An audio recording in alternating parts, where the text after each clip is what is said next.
To this day, he denies visas to certain members of the Honduran government. There was a constitutional crisis in Honduras where an anti-American dictator wanted to, in essence, stay in office after his term had ended. And then Castro and Chavez tried to keep him there. The Honduran democratic institutions, following their own constitutions, said no way. Unfortunately, President Obama and then Secretary Clinton sided with Castro and Chavez against the Honduran constitution to try to impose an anti-American dictator in Honduras. But fortunately, the institutions and the people of Honduras stood up, followed their constitution, and were able to preserve their democracy. And yet, those individuals elected who preserved a democracy in Honduras, it still is a democracy because of what they did. A lot of those folks, President Obama's administration, will not give them visas to come to the United States. However, he does give visas to the sons and daughters of the Castros, to members of the Maduro regime, who are among the most violent of the human rights abusers against the students and others in Venezuela who are asking and pleading and demonstrating for freedom.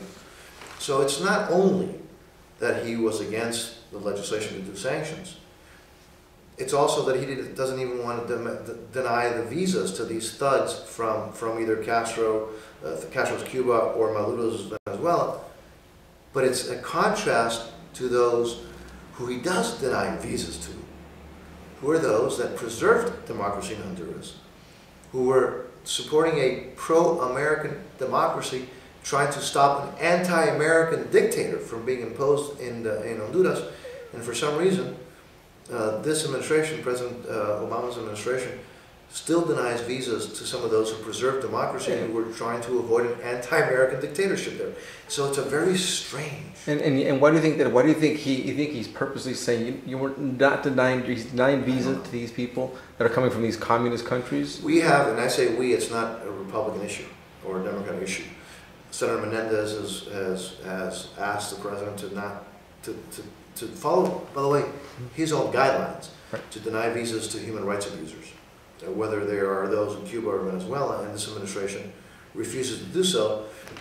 But at least if it was consistent, if it denied visas to everybody, it seems to deny visas to pro-American democratic leaders and and give visas to anti-American sons and daughters or members of thug anti-American regimes, whether it's Cuba or whether it's Venezuela or whether it's Iran, for that matter. So it's a very interesting phenomenon where you have the Obama administration not denying visas to members of the Maduro regime or of the Castro regime, and yet denying visas to many folks, whether it's family members of the pro-freedom activists in Cuba or whether it's members of the Honduran elected officials and others who were denied visas from coming to the United States, when what they did was preserve democracy and stop an anti-American dictator from taking hold in a pro-American government, country like Honduras.